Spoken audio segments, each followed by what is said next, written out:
Welcome to KREM 2 News at noon. I'm Tim Pham in for Laura Papetti. A developing story now at noon. An East Valley High School student who is accused of making threats against other students was in court for the first time yesterday. New court documents show these threats were originally made in group chats between several students.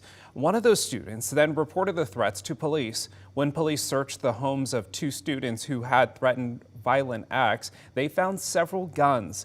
The third student suspect said in court he posted a picture in the chat posing with an airsoft gun as a joke. His father spoke out on his behalf in court. My son's a good kid. He's never been in trouble, ever. I don't know what to say. I'm disappointed in him for, involving himself in a conversation, but he never said he's threatening anybody. He's done, none of this stuff was found in my house. There was nothing, incriminating at all, Your Honor. The judge set the student's bond at $100,000. In Northwest news, minors in Idaho can no longer cross state lines to get a legal abortion without a parent or guardian's permission. Yesterday, Idaho Governor Brad Little signed House Bill 242, which says any adult who helps a minor get an abortion in another state could be punished if they don't have parental consent. The law also prohibits getting an abortion pill for a minor without parents' permission.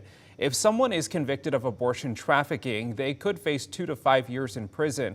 No other state has enacted this type of legislation and would make Idaho the most restricted state for any abortion access.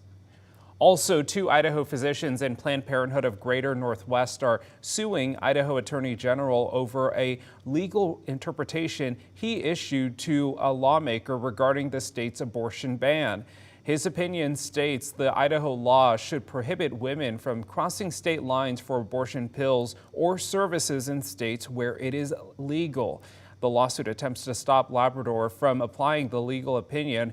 They believe his interpretation of the law is an extreme attempt to prevent healthcare providers from giving patients information and getting care in another state.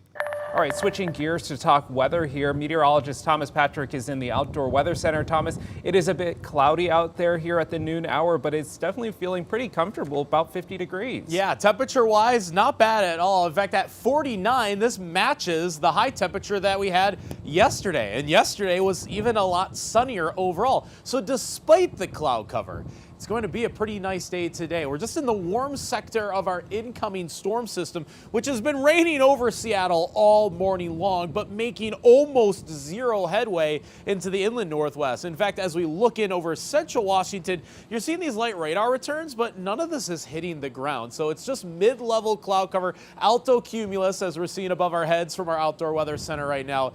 That should not give us any kind of rain or precipitation chances for today. It will stay overcast, a little sunshine trying to filter on through that, but it's the coming days that we're tracking not only some decently mild temperatures and possibly the warmest day of the year on Easter, but also pretty significant rain chances to go along with it as well. So we'll go day by day and break down what are the rainiest days, coldest days, and warmest days of our upcoming forecast. Washington Governor Jay Inslee made a visit to Spokane yesterday, touring a Ukrainian refugee center and Spokane's newest sports venue. It's not often the governor is on this side of the state, so we asked the governor some big issues our area is facing, including funding for the North Spokane corridor. Earlier this year, we reported the governor's budget would delay completion of the North Spokane corridor by 6 years. We spoke to business owners and residents who say the governor has a Western Washington bias. So our Kyle Simchuk pressed the governor to get a response to those claims.